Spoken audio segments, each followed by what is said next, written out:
Bonjour, comment vous allez bien? Ah bon, ouais, je suis obligée de refaire une vidéo sur ce cifrol parce que c'est la catastrophe. Des fois, j'ai l'impression que quand je dis tout de suite ça va pas, ben en fait, c'est vrai que ça va pas. Mais voilà, j'ai voulu tester plus longtemps et puis j'ai voulu suivre les directives du médecin, du psychiatre, parce que voilà, il était tout content des résultats de la nuit du sommeil, comme quoi, voilà, c'est les jambes qui bougent, et puis comme c'est un des seuls médicaments, non mais c'est le médicament qu'on prescrit, ben, il s'est dit je vais le lui prescrire, et puis ben voilà, puis moi j'ai dit ben je l'ai déjà eu, je l'ai déjà pas supporté, mais allez on y va, ok. Et puis ben hier soir et ce matin, j'ai la confirmation, mais hier soir c'était bon, mis à part que je me suis trompée une fois, puis que j'en ai pris 4, enfin, c'est-à-dire j'ai pris 100 au lieu de 50. Je me suis trompée parce qu'ils ont changé la petite quantité, bref, de base. Et puis, ben, j'avais dit que 75 c'était trop, alors j'étais redescendue à 50, donc c'est là-dessus qu'on est resté avec le médecin. Mais ben justement, après, j'ai pris les 100, donc c'était juste la catastrophe. Alors j'ai dormi super bien, les jambes n'ont sûrement pas bougé. Mais alors le lendemain, j'étais complètement à plat jusqu'à 6 heures du soir en tout cas. Donc j'ai dit laisse tomber. Après, comme le soir d'après, j'arrivais pas à dormir, je me suis dit mais Steph, il faut quand même que tu le prennes.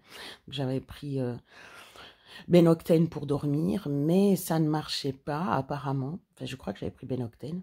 Et puis comme j'arrivais pas à dormir, j'ai été reprendre 2, donc j'avais 50. Et puis après, ben, j'ai dormi. Sauf que le lendemain, comme j'ai attendu aussi pour le prendre, eh ben, ça a duré le matin. Et puis le lendemain, j'étais fatiguée, c'est-à-dire hier. Donc, ouais, et puis en plus, j'étais pas top. Je commençais à sentir des angoisses, et puis je sentais que j'étais tendue. Puis j'ai senti déjà, c'est bon, d'accord, j'ai fait beaucoup de choses, mais quand même. Euh, et puis en plus, j'ai eu une remarque de la physio qui m'a dit mais c'est normal que vos jambes elles bougent autant parce que vous avez fait beaucoup. Et puis ah mais alors peut-être que si je diminue comme j'ai toujours pensé qu'en faisant oui, il y a du soleil, en faisant de la relaxation, de la méditation et puis de la cohérence cardiaque, et bien que voilà, ça pourrait diminuer. Mais c'est vrai qu'on est toujours tenté de prendre des médicaments parce que voilà, on est sûr que l'effet est beaucoup plus fort. Bref, faut que je me concentre.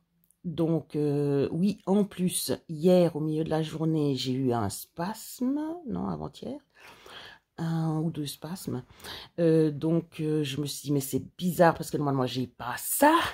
Même si j'ai les jambes qui bougent la nuit, j'ai pas de spasme dans la journée. Et puis, hier soir, nom d'une pipe, au milieu de la nuit, j'ai eu comme un son qui est venu dans ma tête. Donc ça veut dire que j'étais en train à moitié de dormir et j'ai eu comme un son, fort son comme ça, paf, et ça m'a fait crier, ça m'a réveillée. Oh, ça n'était jamais arrivé. Donc je me suis dit, là, Steph, laisse tomber. Puis je vois aussi que ce matin, je suis de nouveau fatiguée, puis pas super bien. Donc la dépression est pas loin, donc c'est bon. C'est l'arrêt total de Cifrol. Je l'aurais essayé presque dans tous les sens. À grande dose, à petite dose, avec des effets, parce qu'au début, j'avais dit que ça me faisait, je sais plus, ça me faisait aussi des démangeaisons, ça me faisait je sais plus quoi. Donc voilà, maintenant c'est bon, c'est réglé. Bon, comme quoi, il faut quand même passer par plusieurs stades. Voilà. Prenez soin de vous.